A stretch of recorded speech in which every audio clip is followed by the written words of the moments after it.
My work as an MC is to make sure that the program runs according to the way it's been planned, is to make sure that everybody in the room understands what is happening. And I'll tell you, in fact, as somebody in the event industry, it matters to support our colleagues. When you see them put up those gigs and those posters, it matters to me to buy a ticket. I will say, obviously, you earn more with experience, and there's two ways to go about it. You could bill for your time, or you could bill per individual. Events are very high pressure.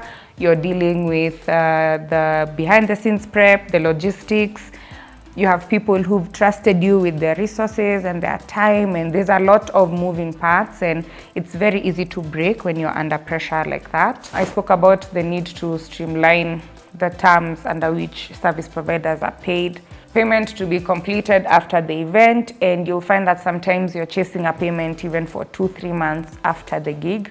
There are times on the program that you walk in with when you're starting the week-long conference is not the one that you use consistently through the week. Insurance, thankfully, has become easily available now, and it's become extremely important because of the liabilities that are associated with events. As a parent, it becomes a bit tricky to spend quality time with her if I'm doing nighttime events and if I'm engaged over the weekends, because a lot of events tend to happen over the weekend. You people expect Slyo all the time, and sometimes Sylvia is just existing, literally. For most people who do events, it's actually dreams and visions that they're bringing to life. So extend them some grace. We're learning along the way. We are perfecting some things as we go along, and the more experience we gain, the better the experience that we will give you. Hi so much from someone who's really excited to be hanging out with you today. My name, as per the government and the one my parents gave me, is Sylvia. And I use that Monday to Thursday, 8 a.m. to 5 p.m. After 5 p.m. and over the weekends, I prefer to go by Mama Haki. And when I'm hanging out with cool people such as yourself and hosting events, I prefer to go by Slyo, the MC. And I'm really excited to be hanging out with Nomad Sense for quick ones. Let's see what questions they have for me today in regards to the world of events and hosting. All right. MC, producer, or both? Fantastic one to start with. So it's MC, producer, and curator. I'll give you the difference. An MC basically runs the program and is on the mic, making sure that the event goes according to plan, make sure that the program is followed and aligns with any changes that need to be made. Makes sure that the energy in the room is alive, and make sure that the objectives of the event are met. That's emceeing. Producing, think prep, think logistics, think Excel sheets. Basically, mimi ni mtu wa mathematics kwa events hapo nyuma. Think venue, transport, budget, meals, all of that. Who's going to do what? That's basically production in a nutshell. And then curation, or an event curator, is somebody who customizes the look and feel of an event in order to achieve the set objectives. So, for example, a Valentine's event is not the same as an outdoor gig for team building. So a curator is responsible for understanding what the look and feel of the event will be like, what the design will be like, what activities will be engaging the people who will be at the event, and just making sure that that experience is different from any other event that would be out there. Yeah. Corporate or entertainment? Interestingly, both. Call me a Jane of all trades. I started off in the church. Maybe it's good to just mention that.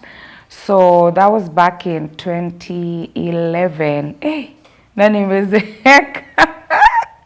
Nimezeeka. 2011, and I did church events for about maybe 2 or 3 years. Then I pivoted into PR kidogo in the entertainment industry. I did PR primarily for Kagwe Mungai, shout out my G, and DJ Piera, who's also my girl. And I took a break in between to parent, then came back 4 years ago. Now, when I came back, I came in through the entertainment industry, which is how I started. However, outside of events, I am a real estate professional with over 9 years experience. And because of that, I have been able to find opportunities in the corporate world as well. Mimi napenda kind regards na napenda structure. So over time, having started in the entertainment industry, I did find that because of my corporate background, there's an opportunity for me to venture into that. And that's the long answer. The short answer is both corporate and entertainment. First event I ever hosted. The one that comes to mind primarily is, actually I wish I could remember what event it was, but it was in church, Mavuno Church in 2011. I don't know if it was a Mr. and Miss Teens, probably. What I remember was that Sauti Sol performed and people did not know who those boys were. So that is a very big highlight for me. Yeah, I think that's the one that I would consider the first big one. One word that describes the events world. Just one. Hectic, okay? It is H for hectic, god damn. Let me just say, I think we need a lot of streamlining in the industry. Terms and conditions look different for different players and stakeholders. Something as simple as securing a deposit in order to prepare adequately for the event is something that we are still fighting about in 2026. And yet, like you're calling somebody for a theme that requires, makeup and hair and all of that. So that's just, we need a lot of streamlining in the industry, which is why my choice word is hectic. What keeps me in the industry? I like money. It's simple. I like to get paid, and I have a daughter to feed. But over and above that, okay, actually the serious answer, which is what I should lead with, because we are all working for money, are we not? Is I enjoy creating spaces and creating an environment for people to decompress. I have the privilege of seeing people come out of their shell and seeing people embrace their childlike qualities and just release their titles and their kind regards and fully engage in the events and the activities that I've curated so far. And that is the most fulfilling part of the job, is having people coming and saying, I had a really bad day in the office and this is what I was looking forward to. Like, nimepiga nduru, nimeenda, ride rodeo bull, nimecheza na hula hoops. That to me is the biggest fulfillment and the reason why I'm still staying in this hectic, I insist, hectic industry. Most awkward moment on stage. I'm grateful that I don't store embarrassment. I don't get embarrassed very easily. I don't. Kama makosa imefanyika sasa sasa tufanye. But top of mind is I once called a director at a brand gig the wrong name, and like I'd made it a whole thing because he was outside chatting. So I was like, hey, we'll call him, all of us together to get his attention. Hey, kumbe, I was calling the wrong mteja. Yeah. Thankfully, everybody in the room understood. We laughed about it and we moved on. And they've called me for more work. So is that really embarrassing?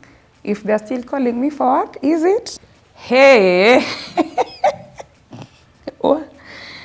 You want to turn this into a therapy session, Sindio? Craziest last minute client change.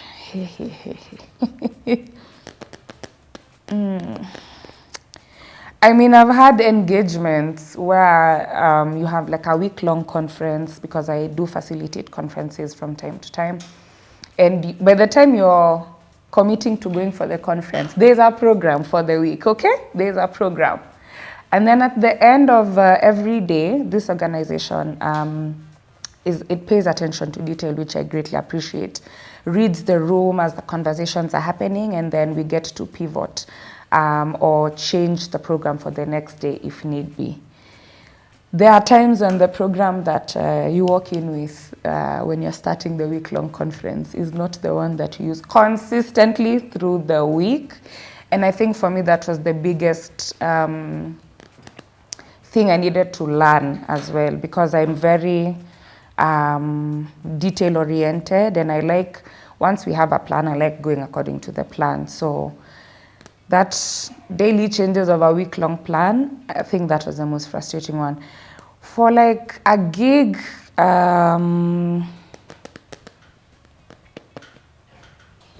it wasn't really like frustrating, just like 2 big chunks of the program were cut away, so it actually bought me more time. That's not something I would complain about, yeah. Hey,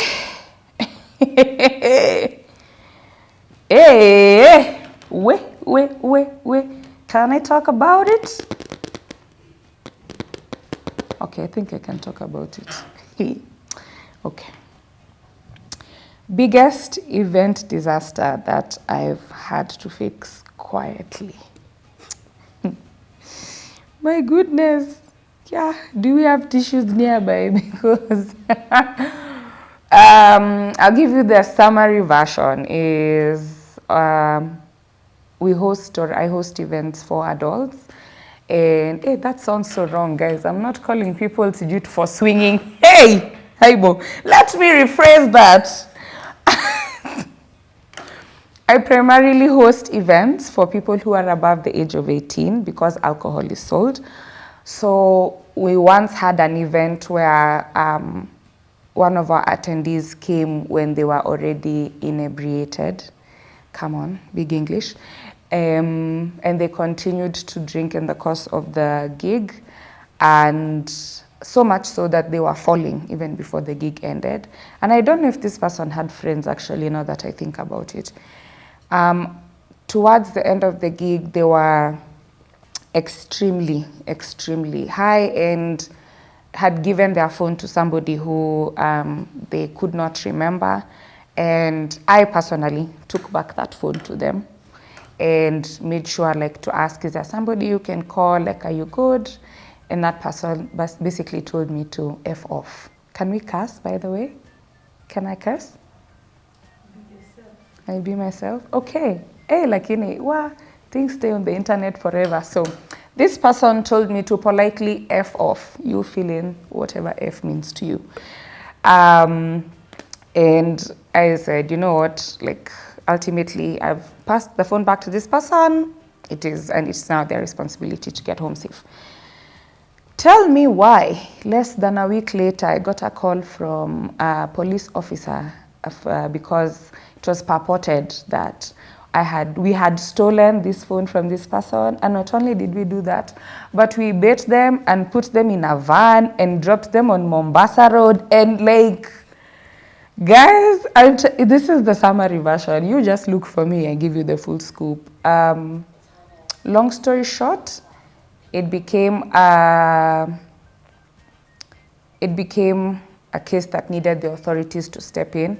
Obviously, there was no evidence to support this claim, so it went and died a natural death.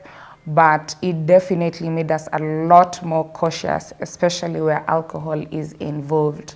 Guys, drink responsibly. You could very easily create a situation that ruins the reputation and the income of other people simply because you went beyond your limit. What's the weirdest request I've received from a client? Weirdest. Imagine nothing comes to mind.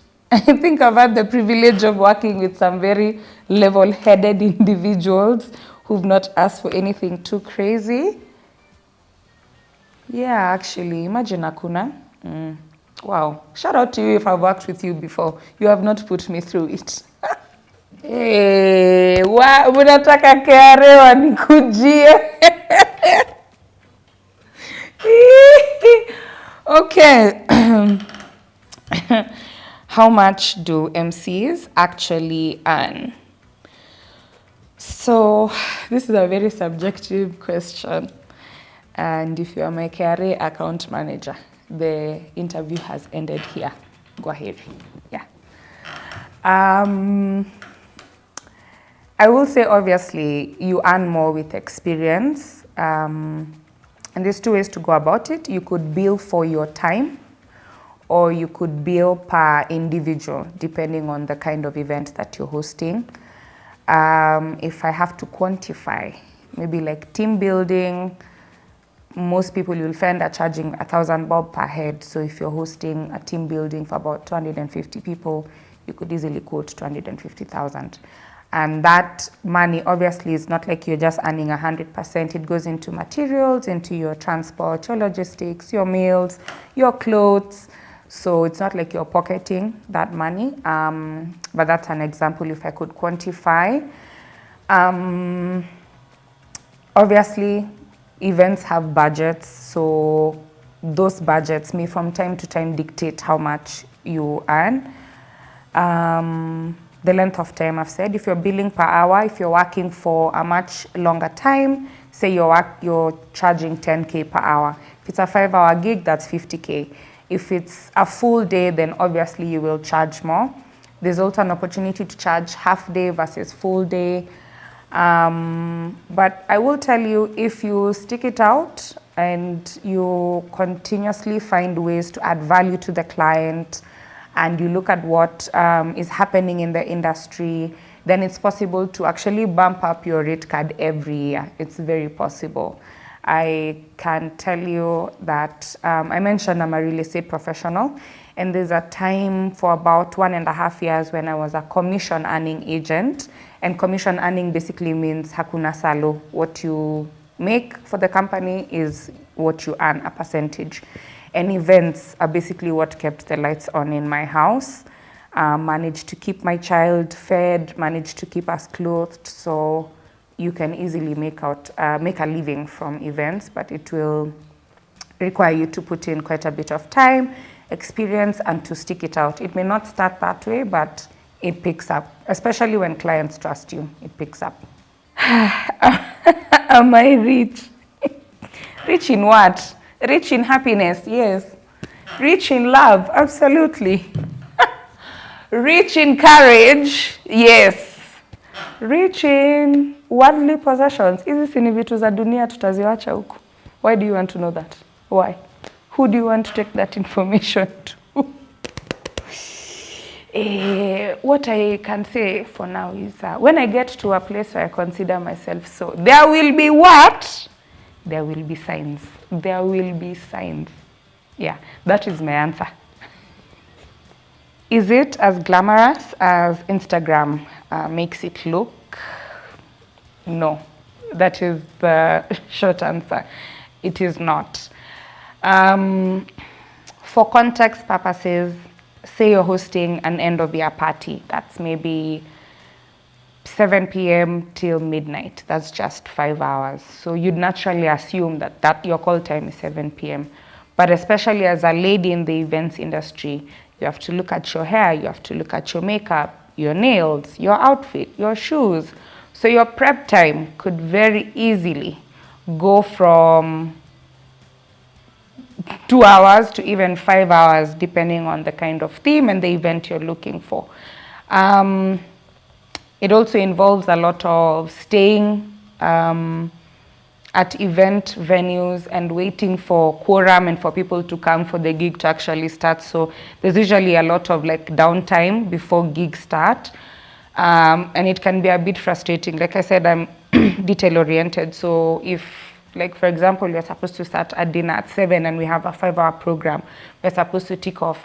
But guys, like the quorum, the people we're holding the party for come at 9. Then it's my job to figure out how we are shrinking a 5-hour program into 3 hours. And that is very stressful from time to time. Outside of the event day itself, there's a lot of meetings, recce's / site visits, which can involve a lot of walking around and a lot of back and forth, which is not glamorous at all. Yeah, so trust me, you get the highlights. You definitely get the highlights. And even in those highlights, you know, we're looking for the high energy. We're looking for where we're looking like we've done our best job. We're not showing you where we're dozing off on the seat waiting for people who are supposed to be there 2 hours before. You don't get to see that. And maybe we need to start showing that. Maybe. I don't know. We'll think about it. What is this lens you guys think events is? What is this lens? Hey, yup. Okay. Do I or do we get free things at events? How can I answer this question? I once hosted an event for an insurance company, but do I have an insurance policy with them? Do I? So no, not in all cases. I have had the privilege of working with some clients who have gifted me.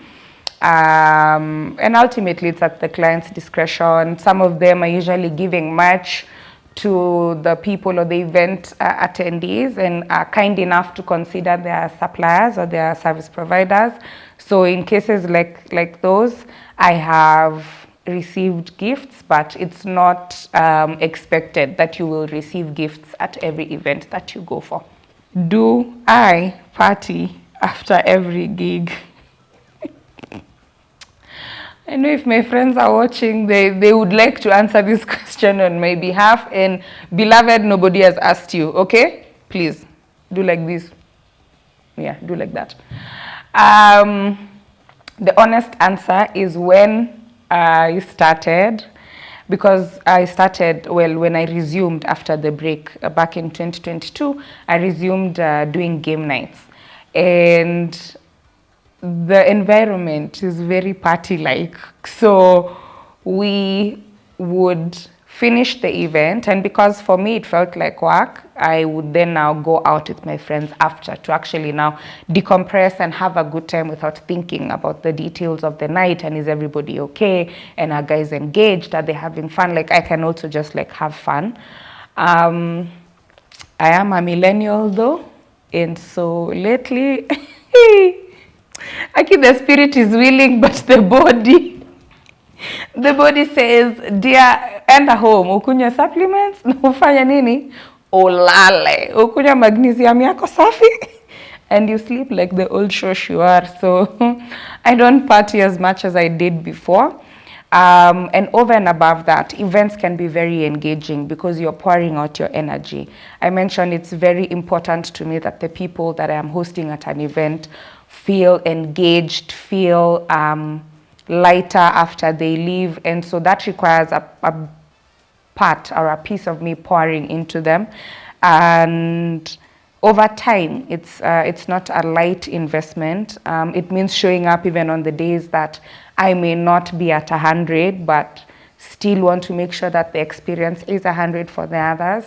And especially on days like that, I don't have it in me to go out. Literally, nikumaliza kama nimeenda home. And my child now is old enough to police me. In fact, I don't have a child, I have a housemate. Mom, the way you're dressed, are you going for game night?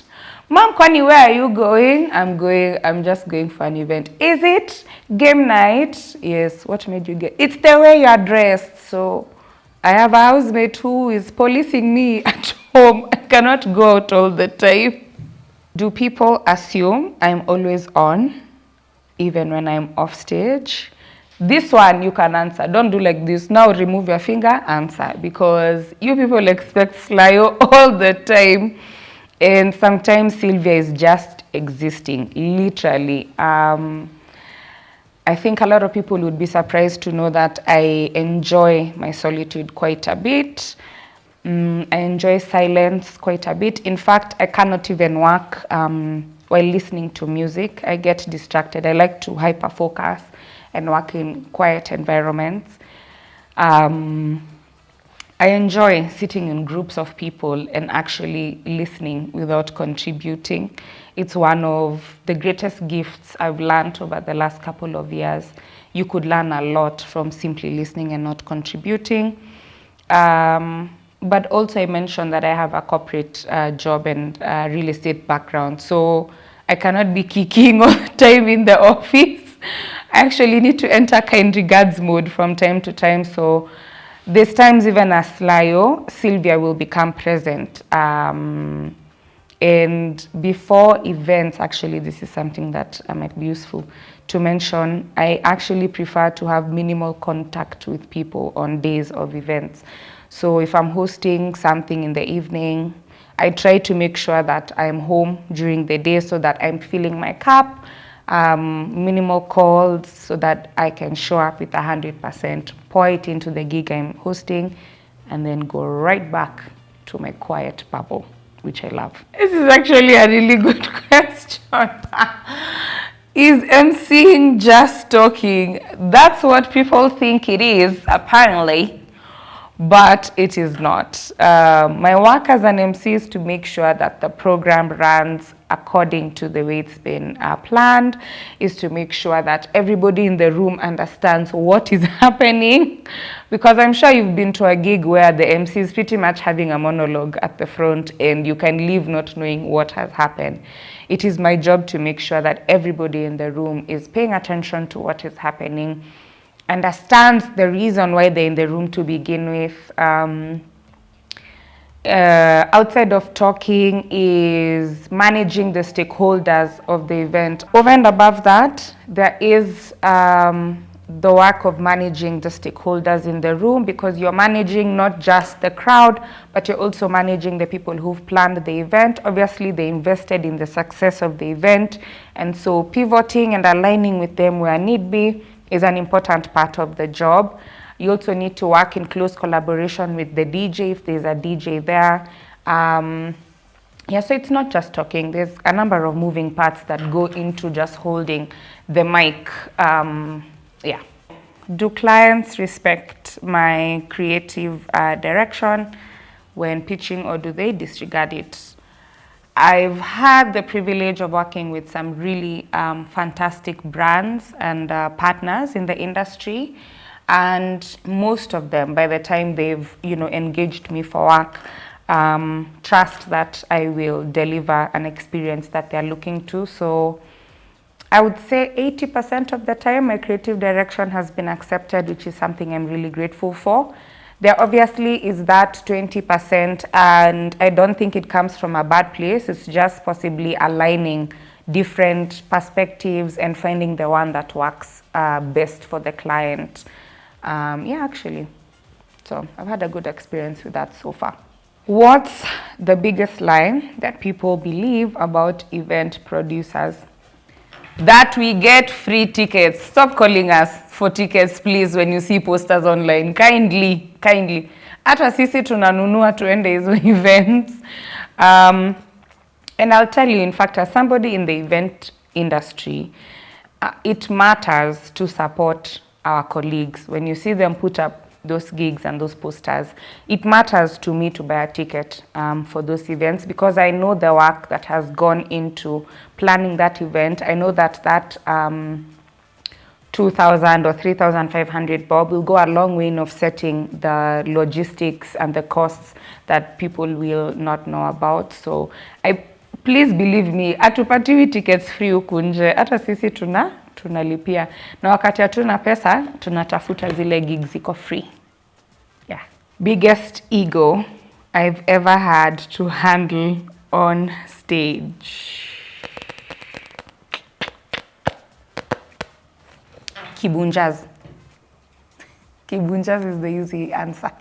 Huyo mtu kwanza, watu wakianza kudance na sherehe iko huku. We have 2 more rounds of trivia. I'm practically begging the man, can I finish my work, please? That is the easy answer, and also please na joke sketch. I haven't had any bad experience, to be honest. In fact, surprisingly, what came top of mind is that I've shared the stage with quite a number of well-known individuals, and my experiences with them was fantastic. An example is Omanyala. I don't think people know how funny that guy is, like on the fly. He's ridiculous. I've had an opportunity to meet Kipchoge, fantastic guy, hapendi maneno mengi. Even with like some of the heavy hitters of the biggest brands, yeah, you'd be very surprised at how chill these people are. So I haven't really had to handle any ego, and hey, I don't want. Mtu mwenye ako na maringo asinipigie simu. Tapigana. Do event crews fight behind the scenes? Absolutely. Events are very high pressure. You're dealing with the behind the scenes prep, the logistics, small things like PowerPoints, water points, and then you have this vision that you have in your head. You have people who've trusted you with their resources and their time, and there's a lot of moving parts, and it's very easy to break when you're under pressure like that. And it's easy to project because we are all in the same environment. But one of the good things about working in events is when the event starts and now things start going into motion, you also get a chance to breathe. And you must meet after the event. So when you meet, you come, you squash your beef and you move on, because we're all working for money. So ultimately sustaining our jobs and our income overrides our egos, let me say that, and our projections at the time. So we're able to just resolve our issues and keep it moving. Have I ever been hit on when hosting or emceeing an event? Yes. I choose to see it as a blessing because God did grant me a face card that never declines. But yeah, interestingly, yeah, let me just say yes, actually. But off camera, like, I went to host trivia. Hey, karibu niende home na wazee wa watu. Mbaba ako 65. What are you even asking me? Like, hey, kuja. And you can tell they're excited by a small girl. Like, it's very disgusting. Tell your uncles and your fathers to stay home during events. This is a really good question. Have I ever refused to go on stage because of principle? No, not that I can think of. Wow, I'm actually realizing I've had some really good opportunities and people that I've had, that I've worked with. All right, most high pressure event I've ever hosted. Aren't they all high pressure, surely? They're all high pressure. Hey, imagine they're all high pressure because game night, you're dealing with competitive people, and guys really get in their feelings when they're competing. Team buildings are also very, engaging. Kwanza, you're out in the sun, it's exerting. Okay, but if I had to pick like one specific one, actually, so there's an event that we've done in the past with Kibunja and Craft 360. It's called Taste of KE. And Taste of KE is basically a live concert where we've arranged old school, well, not old school, but music differently, and we perform it in the form of a battle. Our very first one was Ogopa versus Caliph, and we won. Team Ogopa won. It was myself and Mutoria, Team Ogopa versus Kibunja and Charisma for Team Caliph. And putting that gig together is potentially the highest pressure that I've had to experience, because it was my first time on a stage with lights, with a smoke machine. I'm not a singer, so imagine I'm performing in front. First of all, I really had no business being on that stage. But again, the energy was fantastic. And also now when you're doing live arrangements of other people's music, you have a duty of care to their art to make sure that you're not ruining it, but actually adding value. So if you include like the rehearsal times, the listening to the arrangements, picking the songs, we danced a beat, like that was a lot of it, a lot of pressure.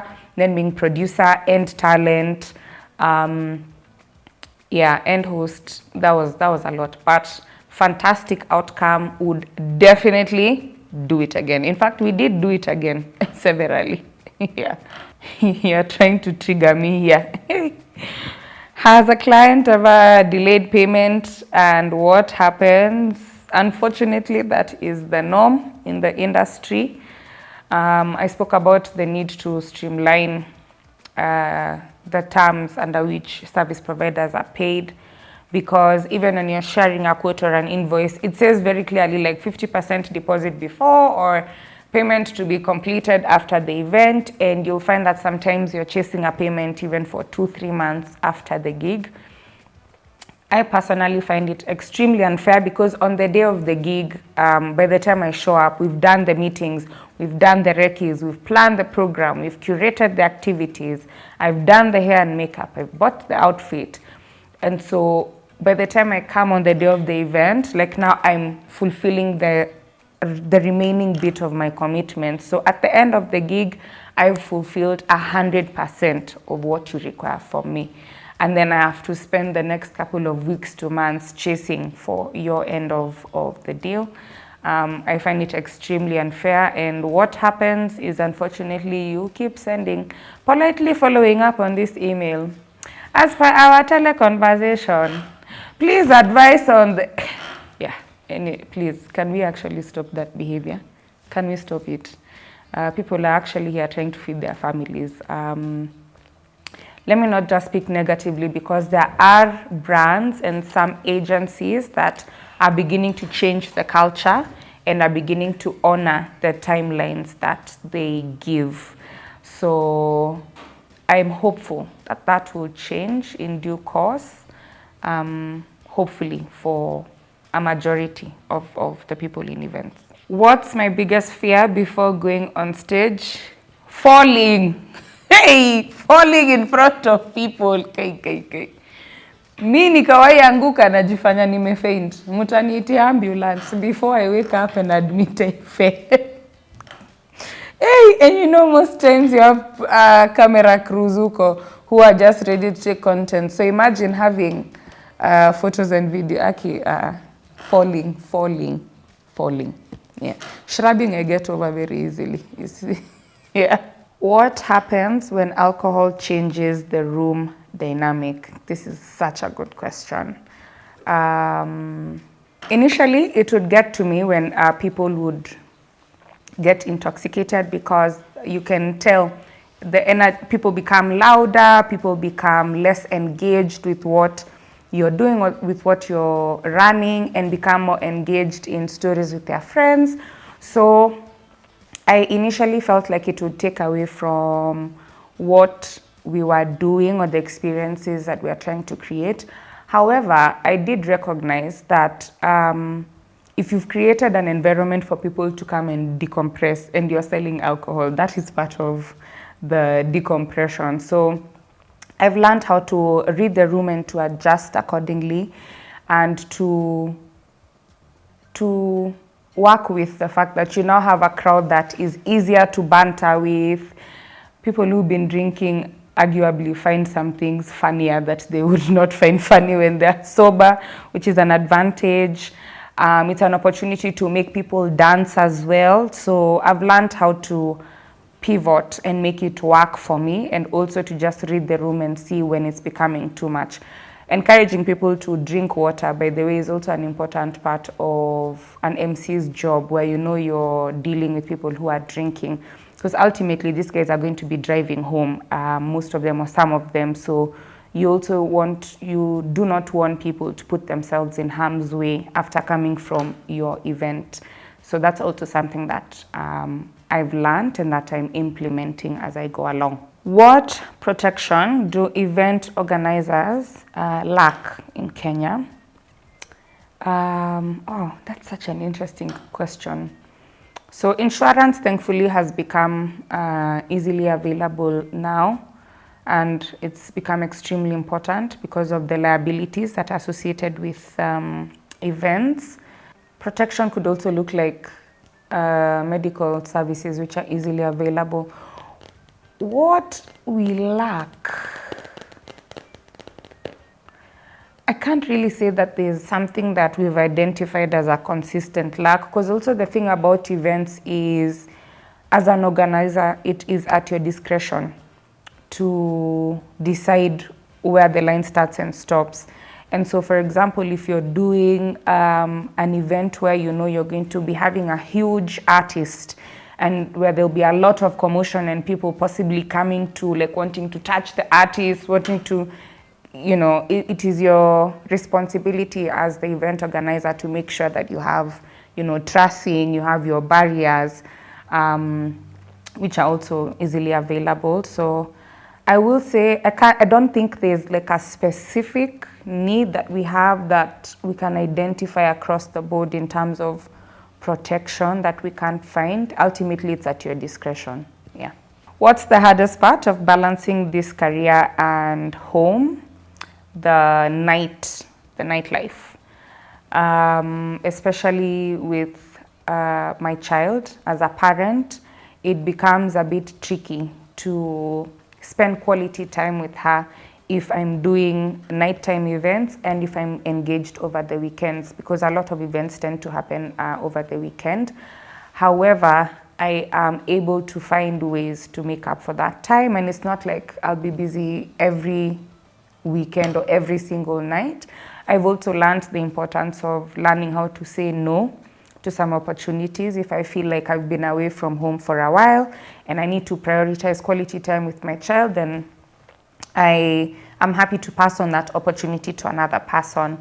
But yeah, the nightlife, and it does take a toll on our social life sometimes because you're working over the weekends. Like I was supposed to be hosting a chama meeting this month, but I'm working 2 Saturdays in a row. I can't, so we've had to move it, and it comes at the cost of attending social events. So I've missed some weddings here, some baby showers there, but I'm really thankful to have a community that understands that it's work and we're able to find ways to make up for that time. Yeah. That's such a nice question. Oh, that's such a nice question. Would I like my child to explore or pursue this career? I feel like if I say ultimately she's her own person, it's a chat GPT answer.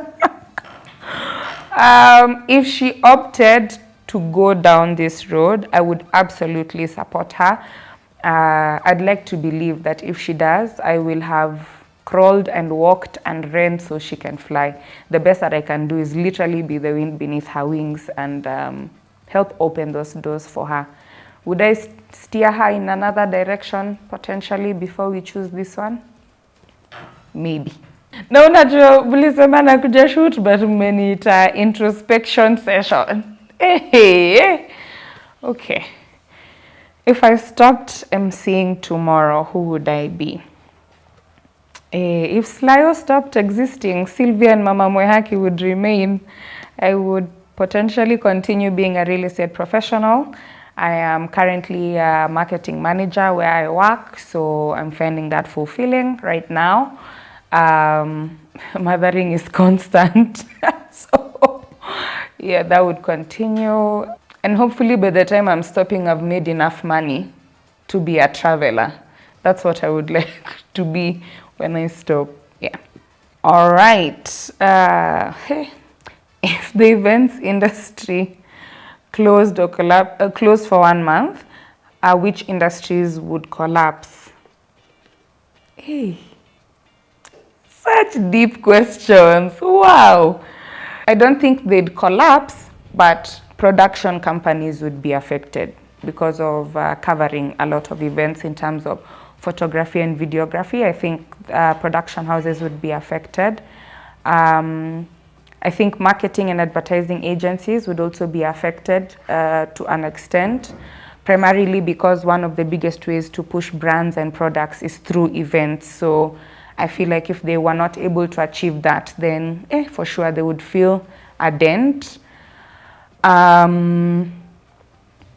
Service providers, Oh, but that's part of they're in the industry, so they're also on strike for this 1 month. I feel like most sectors would actually be affected in one way or another, and it's not possible to name all the sectors because even like hospitals hold conferences and summits and they need event professionals.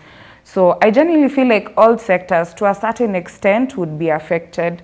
Would they collapse? Yeah, I don't think so. I don't think there's any that would collapse. That's a nice one to finish with. What does rest look like to me?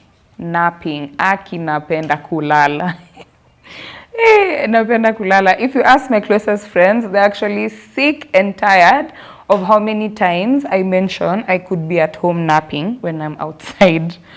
So napping, watching something, whatever that may be, a movie, a series, a glass of wine perhaps, and leaving the city is especially important for me to recharge physically, mentally, emotionally, all rounded. I feel fully rested when I've had a chance to leave Nairobi for a few days and then I come back and I get back into the grind.